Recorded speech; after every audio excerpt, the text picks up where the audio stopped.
Au sommaire de cette édition de Focus Habitat, construire un bâtiment durable au Cameroun, cas particulier des maisons écologiques avec le Millennium Group.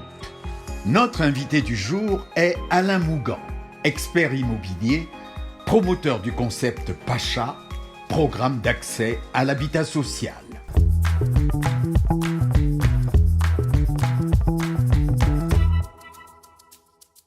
À première vue, elle paraît banale. Pourtant, cette maison est celle du futur. Résultat de l'association de rochers de terre, elle est bâtie à 99,9% de briques de terre compressées. Cette bâtisse respecte entièrement les normes environnementales et favorise l'économie en énergie. C'est la maison écologique. Ce bâtiment a d'ailleurs été le siège d'un échange le 4 novembre dernier sur la question des constructions durables au Cameroun, cas particulier des maisons écologiques. Donc le bâtiment est un point sur lequel il faut jouer. Et comment donc il faut faire ça?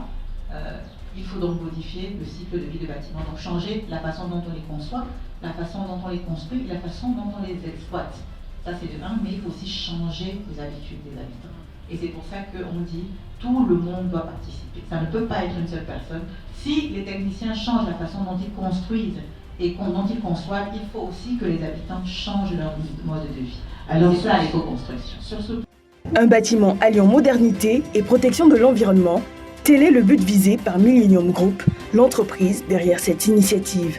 Expert dans les projets immobiliers, notamment l'acquisition de terrains, le suivi des travaux réalisés, cette entreprise brille de par le talent de son leader, Ghislaine Tessakecha. Je suis une scientifique, donc la question climatique, je pense que je l'ai comprise. J'ai vu les dangers. Il y a une espèce de, je ne peux pas dire malheur, où l'Afrique paye un lourd tribut au changement climatique alors qu'elle représente 5% de la pollution, peut-être même pas, mais elle paye les conséquences de la pollution. Donc, c'est à nous de trouver les moyens de se défendre contre les conséquences du changement climatique. Mais au-delà de se défendre, c'est un formidable levier pour l'Afrique. C'est-à-dire que si on emprunte cette voie, au lieu de courir derrière une chimère, ça nous permet justement d'être des précurseurs de tendance et de montrer la voie, parce que je pense qu'en son sein et dans ses modes de vie, l'Afrique a tout pour montrer la tendance en termes de durabilité. Donc on a essayé de travailler sur un produit qu'on voulait agréable pour l'usager, c'est-à-dire qui était intéressant pour l'usager, intéressant pour la planète, sans toutefois taxer la poche. Alors, c'est une équation, c'est une jonglerie qu'on fait, mais on a essayé de monter un projet qui permettait d'avoir une stabilité dans le prix de revient. Donc, de manière générale, à caractéristiques égales. Je précise bien à caractéristiques égales parce qu'il ne faut pas qu'on nous compare avec une maison qui est construite entre guillemets au quartier. Donc, caractéristiques égales, c'est-à-dire si je faisais la même maison en parpaing, celle qui est en briques coûterait 10 à 15% moins cher en termes de grosses œuvres. Pas de toute la maison, de grosses œuvres, c'est-à-dire les murs, les fondations et la couverture, tout ça là, on est entre 10 et 15% moins cher quand on choisit un bâtiment en briques de terre, enfin nos briques de terre. Pourquoi? Parce que cette brique nous permet d'éviter les poteaux, nous permet d'éviter les poutres, et vous voyez, on peut la laisser nue. Ça veut dire qu'on économise donc du ciment, on économise en ciment, on économise en fer, on économise en tout ce qui est habituellement coûteux dans la construction d'une maison. L'entrepreneur engagé dans le combat pour un bien-être quotidien chez soi attire l'attention de tous sur l'importance des constructions écolo. Il y a un avantage indéniable à la maison écolo, c'est qu'on a des économies d'énergie et on a un meilleur confort. Donc, c'est notre rôle, c'est ce qu'on fait aujourd'hui, et c'est la première d'une série de vulgariser, d'expliquer aux gens, la maison écolo, il faut oublier le côté protéger l'environnement si ça ne vous intéresse pas, mais pensez à votre confort, pensez à votre santé, pensez que dans l'avenir, il va faire de plus en plus chaud, et que dans une maison classique, vous aurez de plus en plus chaud, que vous n'aurez pas forcément accès à l'électricité, parce que vous pourrez avoir 10 clims dans votre maison, si vous n'avez pas d'énergie, elles ne vous serviront à rien les clims. Donc, comment je préserve mon confort, comment je préserve ma poche, comment je préserve mon bien-être, seule la maison écolo vous le permet. La pertinence de ce projet, les bureaux Veritas l'ont bien compris. Ludovic Aurélien Kilama, acteur important de cet échange, a d'ailleurs félicité cette initiative qui reçoit le soutien total de son organisation.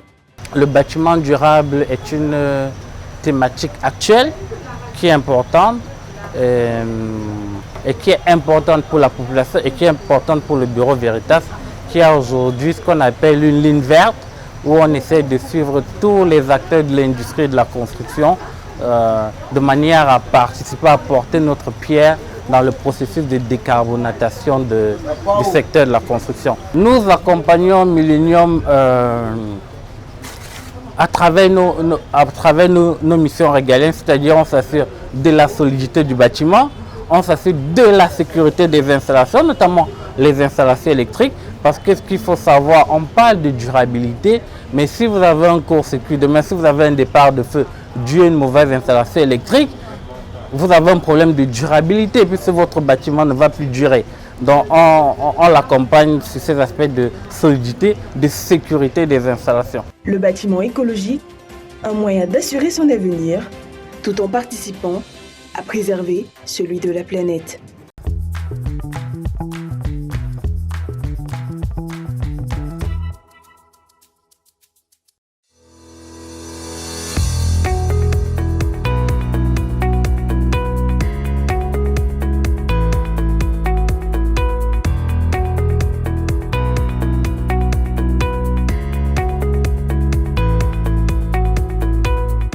Pacha permet donc, disais-je, aux candidats de choisir, par ordre de préférence, 3 zones des villes suivant un plan établi où il souhaite avoir son logement. Et de dire exactement combien il peut épargner sans que cela nuise à son équilibre. Donc, entre 15 000 et 30 000 francs, il dit combien il peut épargner sans que ça les gêne, parce qu'il n'est pas question qu'il loupe un jour. Et quand il a fait, nous lui réservons une parcelle à travers un contrat d'adhésion qu'il signe. Et il a pour cela donc le temps de 3 ans pratiquement pour constituer son apport initial, son apport personnel. Et quand il apporte son apport personnel, au bout de 3 ans, donc 35 mois généralement, il a accès au terrain, on lui présente les parcelles, n'est-ce pas, qu'on a acheté pour lui. Et en ce moment-là seulement, il peut signer l'acte de vente chez le notaire et autoriser que cet argent qu'il a constitué pendant 35 mois parte du compte bloqué qui était créé vers un compte courant qui consacre dès l'instant, n'est-ce pas, les paiements de ses traites du même montant d'épargne jusqu'à ce qu'il atteigne un certain seuil de 60 mois où les voies sont, n'est-ce pas, ouvertes, où le lotissement est viabilisé et il peut à l'instant utiliser son terrain parce qu'il a une attestation d'attribution provisoire qu'on lui donne pour lever un permis de construire et construire sa propre maison suivant des plans qui sont prévus dans le lotissement. Ou alors, au bout de 65 mois, il nous donne un mandat pour rechercher les fonds nécessaires pour construire sa maison, voilà, suivant un modèle qu'il a choisi parmi tant d'autres à travers nos différents partenaires qui auront mis en place le modèle de logement témoin. Et nous allons chercher l'argent. Au bout de 80 mois, il va signer son accord de crédit et l'argent est versé au constructeur qui construit sa maison en moins de 5, 6, 7 mois. Et lorsqu'il rentre dans sa maison, c'est là qu'il commence à payer les traites pour l'acquisition de sa maison, lesquelles traites il connaissait très bien le montant avant, n'est-ce pas, d'arriver à signer le contrat de prêt.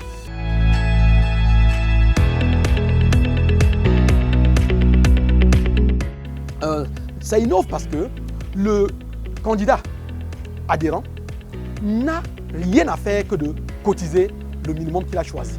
Si c'est 15 000, c'est tout ce qu'il fait pendant les 100 mois avec nous. Il ne sait pas ce que c'est que l'architecte, il ne sait pas ce que c'est que la promotion immobilière, il ne sait rien, il ne connaît pas le nom de la banque. C'est au moment de signer la convention de crédit qu'il sait que c'est avec telle banque qu'il est en train de signer et il signe juste et on construit sa maison, il rentre dans sa maison comme il a rêvé avant de commencer à payer les traites qui ne se résumeront en réalité que de ce qu'il cotisait plus le loyer qu'il payait là où il habitait.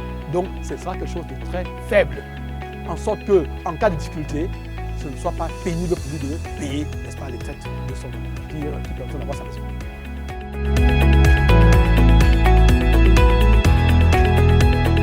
Il est question de ne pas laisser quelqu'un derrière, que ceux-là qui étaient censés ne pas avoir la chance d'avoir un logement puissent tenir le bon bout. Et vous savez que le terrain, il n'y en a pas à profusion.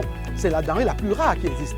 Alors si pour cette couche-là, nous on permet que des gens qui ne sont pas éligibles, qui ont des moyens d'acquérir une parcelle ou bien d'avoir le logement autrement, si on leur permet d'accéder à ce programme, c'est qu'on n'aura fait faux.